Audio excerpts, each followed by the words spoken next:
ఎందుకయ్యా నా తోడ పుట్టిన దాని ప్రాణం తీసావు అని ఏడ్చా. ముక్కు పచ్చలారని పసిబిడ్డలు 3 పిల్లల తల్లిని ఎందుకు తీసుకున్నావు? ఆ పిల్లల్ని అనాథలుగా ఎందుకు చేసావు? వాళ్ళ గతి ఏమిటి అని ఏడ్చా.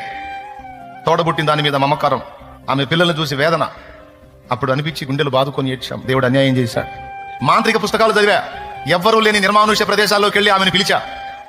నువ్వు ఒకవేళ ఆత్మగా ఉంటే నా ముందు ప్రత్యక్షం కాగలవా, నాకు కనబడగలవా అని ఎవ్వరూ లేని నిర్మానుష్య ప్రదేశంలోకి వెళ్ళి ఆమెను పిలిచా.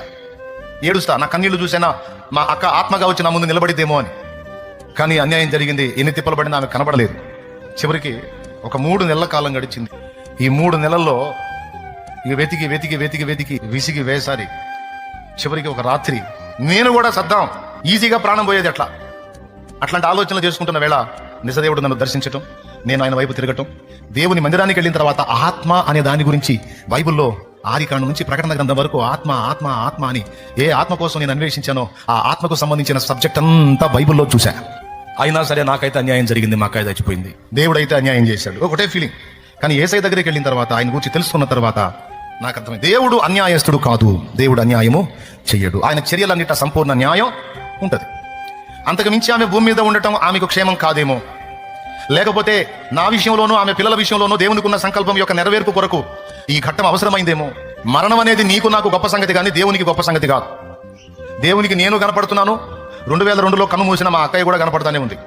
నాకు కనపడట్లేదు కనుక పోయిందే అని నేను బాధపడ్డాను. కానీ దేవుడికి ఆ చింత లేదు. ఎందుకంటే మనం పోగొట్టుకున్న వాళ్ళు ఆయన కనపడుతున్నారు, మనం కనపడుతున్నాం. కాకపోతే భూగోళం అనే ఊర్లో మనం ఉన్నాం, పరదైస్ అనే ఊర్లో వాళ్ళు ఉన్నారు. అది తేడా. ఇప్పుడు తర్వాత దేవుడు చేసిన కార్యం చూస్తే, ఆమె తోడబుట్టిన నన్ను దైవ సేవకుడిగా దేవుడు ఏర్పాటు చేశాడు. ఆమె కడుపున పుట్టిన 3 పిల్లల్ని, ఆడపిల్లతో సహా సేవకురాల్ని సేవకులను చేశాడు. ఆ 3 పిల్లల మీద దేవుని ప్రణాళిక ఉంది. కొండవీడులో పరిచయం చేస్తున్నాడు అశోక్, ఇందాక ఆన్లైన్లో ఉండి ఇందాక దాకా వెళ్ళాడు. చీరాల్లో చేస్తున్నాడు అజయ్, కీబోర్డ్ కొడతాడు కదా వాడు. అద్దంకిలో పరిచయం చేస్తున్న పాస్టర్ రవి భార్య, కూతురు, 3 సేవకులు. సో ఒక సంఘటన జరిగినప్పుడు, ఒక కార్యం జరిగినప్పుడు సహజంగానే మనం అనుకునేది ఏంటంటే, నష్టం కలిగినప్పుడు, కష్టం కలిగినప్పుడు, మరణం కలిగినప్పుడు, శ్రమ కలిగినప్పుడు, వ్యాధి కలిగినప్పుడు, బాధ కలిగినప్పుడు మనం అనుకునేది ఒకటి, ఎందుకు దేవుడు ఇలా చేశాడు, ఎందుకు ఇలా చేశాడు, ఎందుకు ఇలా చేశాడు, ఎందుకు ఇలా చేశాడు. దేవుడు అంటాడు, న్యాయమైన కారణం ఉంది, నోర్మయ్య అంటాడు. ఏది చేసినా అందులో న్యాయం ఉందని నువ్వు నమ్మితే ప్రశాంతంగా ఉండు. అందులో న్యాయం ఏంటో తర్వాత నీకే అర్థమైంది.